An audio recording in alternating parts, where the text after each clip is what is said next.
আকাশবাণী কলকাতা। স্থানীয় সংবাদ পড়ছি শঙ্কর মুখোপাধ্যায়। বিশেষ খবর, বিরোধীরা রাজনীতির স্বার্থে কৃষকদের ব্যবহার করছে বলে প্রধানমন্ত্রী নরেন্দ্র মোদী মন্তব্য করেছেন। কৃষিমন্ত্রী নরেন্দ্র সিং তোমর নতুন কৃষি আইন নিয়ে ভ্রান্ত ধারণা এবং অপপ্রচারের শিকার না হতে কৃষক সমাজের প্রতি আবেদন জানিয়েছেন। মুকুল রায় সহ 5 বিজেপি নেতাকে ফৌজদারি মামলায় এখনই গ্রেপ্তার করা যাবে না বলে সুপ্রিম কোর্ট রায় দিয়েছে। কেন্দ্রীয় স্বরাষ্ট্রমন্ত্রী অমিত শাহ আজ রাতেই দুদিনের রাজ্য সফরে আসছেন। বিধানসভা নির্বাচনের দিকে লক্ষ্য রেখে বিজেপি 6 জন কেন্দ্রীয় মন্ত্রীকে রাজ্যের 6টি অংশের দায়িত্ব দিল। কোভিড-19 থেকে জাতীয় আরোগ্যের হার বেড়ে হয়েছে 95.4%। পাইপলাইনে মেরামতির কারণে কলকাতার বিস্তীর্ণ অংশে আগামীকাল সকালের পর থেকে জল সরবরাহ বন্ধ থাকবে। করোনা সংক্রমণ এড়াতে মাস্ক পরুন এবং ঠিকভাবে পরুন। 2 গজ দূরে থাকুন, নিরাপদ দূরত্ব বজায় রাখুন, হাত ও মুখ পরিষ্কার পরিচ্ছন্ন রাখুন। আসছে বিস্তারিত সংবাদে। প্রধানমন্ত্রী নরেন্দ্র মোদী বলেছেন যে ভারতের কৃষক আর পিছিয়ে থাকবে না। আজ ভিডিও কনফারেন্সের মাধ্যমে এক ভাষণে শ্রী মোদী বলেন যে গত 6 বছরে তার সরকার কৃষকদের প্রয়োজনের কথা মনে রেখেই কঠোর পরিশ্রম করেছে। কৃষকরা যাতে সহজেই অর্থের যোগান পায় সেজন্য সরকার প্রত্যেক কৃষকের কাছে কিষাণ ক্রেডিট কার্ডের সুবিধা পৌঁছে দিয়েছে। হিমঘর এবং গুদাম তৈরির ওপরেও তার সরকার বিশেষভাবে জোর দিচ্ছে। বিরোধী দলগুলির সমালোচনা করে তিনি বলেন যে তারা তাদের রাজনীতির স্বার্থে কৃষকদের ব্যবহার করছে। দেশের সব রাজনৈতিক দলগুলির পুরনো নির্বাচনী ইস্তাহার দেখলেই বোঝা যায় যে এখন কৃষিতে যে সংস্কার দেখা যাচ্ছে তা তাদের বক্তব্য থেকে পৃথক কিছু নয়। अगर आज देश के सभी राजनीतिक दलों के पुराने घोषणा पत्र देखे जाएं तो उनके पुराने बयान सुने जाएं, पहले जो देश की कृषि व्यवस्था संभाल रहे थे ऐसे महानुभावों की चिट्ठियां देखी जाए तो आज जो कृषि सुधार हुए हैं वो उनसे अलग नहीं है। वो जिन चीजों का वादा करते थे वही बातें इन कृषि सुधारों में की गई हैं। কেন্দ্রীয় কৃষিমন্ত্রী নরেন্দ্র সিং তোমর নতুন কৃষি আইন নিয়ে ভ্রান্ত ধারণা এবং অপপ্রচারের শিকার না হতে কৃষক সমাজের প্রতি আবেদন জানিয়েছেন।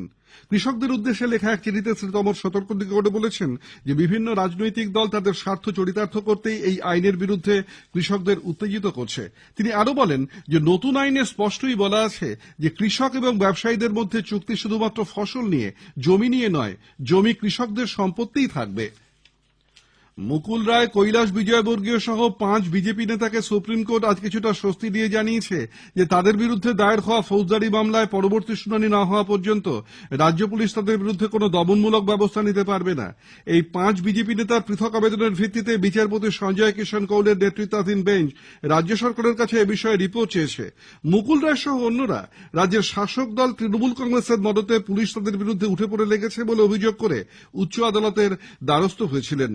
গ্রেপ্তার হওয়া থেকে সুরক্ষা মঞ্জুর করে সর্বোচ্চ আদালত শ্রীরামপুরের বিজেপি নেতা কবির শঙ্কর বসুর নিরাপত্তা কর্মীদের সঙ্গে তৃণমূল কংগ্রেস কর্মীদের সংঘর্ষের বিষয়ে মুখবন্ধ খামে রিপোর্ট জমা দেওয়ার জন্য স্বরাষ্ট্র মন্ত্রককে নির্দেশ দিয়েছে।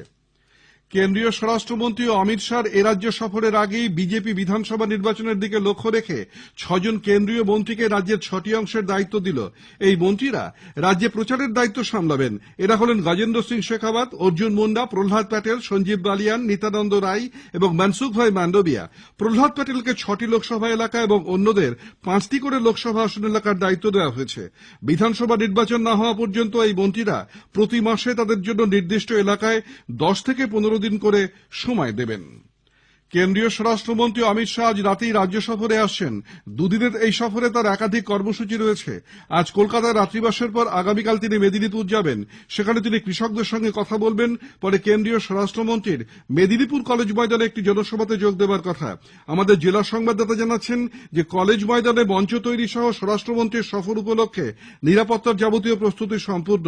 এই জনসভাতেই শুভেন্দু অধিকারী সহ তৃণমূল কংগ্রেসের বেশ কয়েকজন নেতা বিজেপিতে যোগ দিতে পারেন বলে অনেকে মনে করছেন।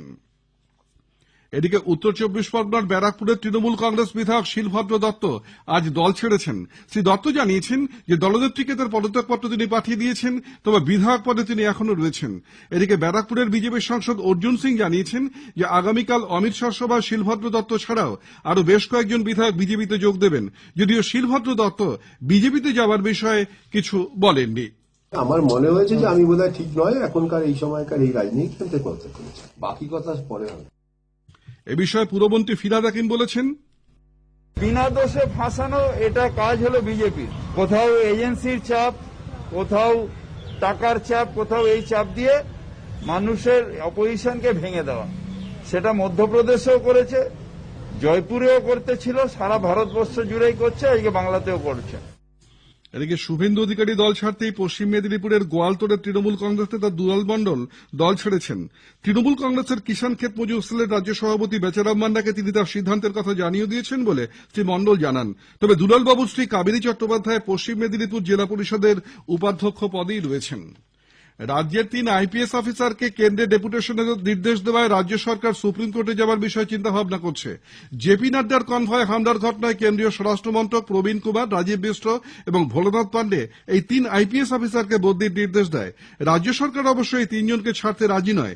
দেশের যুক্তরাষ্ট্রীয় কাঠামোর ওপর এটা আঘাত বলে মুখ্যমন্ত্রী আগেই ঘোষণা করেছেন।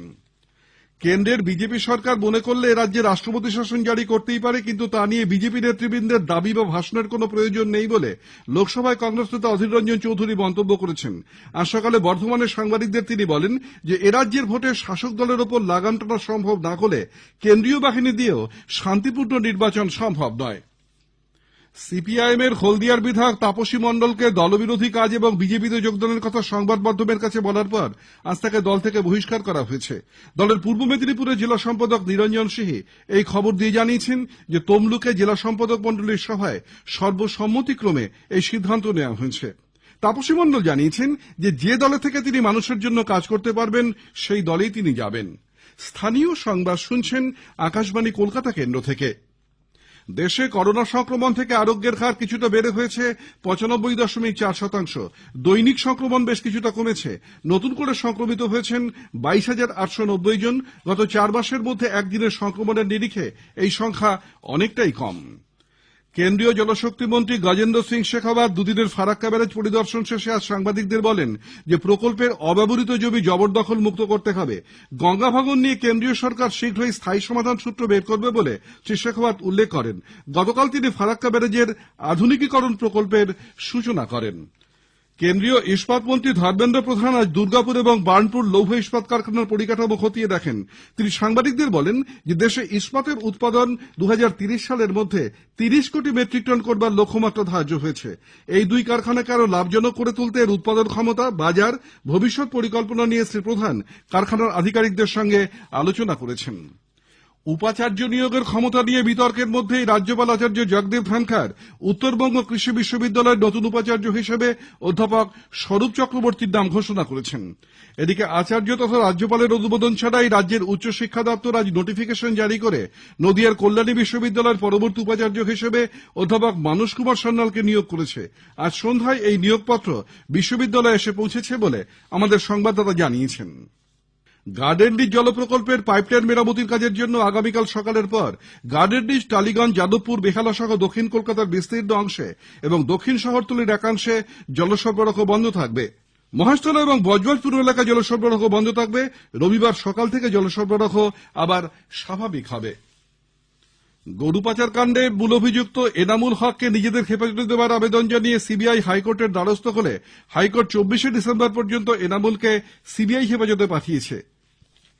বেহালার ঠাকুরপুকুর থানা এলাকায় আজ দুপুরে একটি লরি নিয়ন্ত্রণ হারিয়ে পরপর 3টি অটোকে ধাক্কা মারে। এই ঘটনায় একজনের মৃত্যু হয়েছে, আহত হয়েছেন 6 জন। গুরুতর জখম 2 জনকে এসএসকেএম হাসপাতালে ভর্তি করা হয়েছে। পশ্চিম বর্ধমানের দুর্গাপুর স্টিল প্লান্টে আজ ভোরে লোকো ইঞ্জিনের ধাক্কা এক ঠিকা শ্রমিকের মৃত্যু হয়েছে। বাঁকুড়ার বরজোড়ার বাসিন্দা সুজিত মণ্ডল আজ সকালে কারখানায় কাজ করার সময় এই বিপত্তি ঘটে। হুগলি জেলার চন্দননগর পুলিশ কমিশনারেট এলাকার 3টি জায়গায় অভিযান চালিয়ে পুলিশ আজ 9 জনের একটি ডাকাত দলকে গ্রেপ্তার করেছে। শেষ করার আগে স্থানীয় সংবাদের বিশেষ কিছু অংশ আরেকবার। বিরোধীরা রাজনীতির স্বার্থে কৃষকদের ব্যবহার করছে বলে প্রধানমন্ত্রী নরেন্দ্র মোদী মন্তব্য করেছেন। মুকুল রায় সহ 5 বিজেপি নেতাকে ফৌজদারি মামলায় এখনই গ্রেপ্তার করা যাবে না বলে সুপ্রিম কোর্ট জানিয়েছে। কেন্দ্রীয় স্বরাষ্ট্রমন্ত্রী অমিত শাহ আজ রাতেই 2 দিনের সফরে রাজ্যে আসছেন। পাইপলাইনে মেরামতির কারণে কলকাতার বিস্তীর্ণ অংশে আগামীকাল সকালের পর থেকে জল সরবরাহ বন্ধ থাকবে। স্থানীয় সংবাদ শেষ হলো।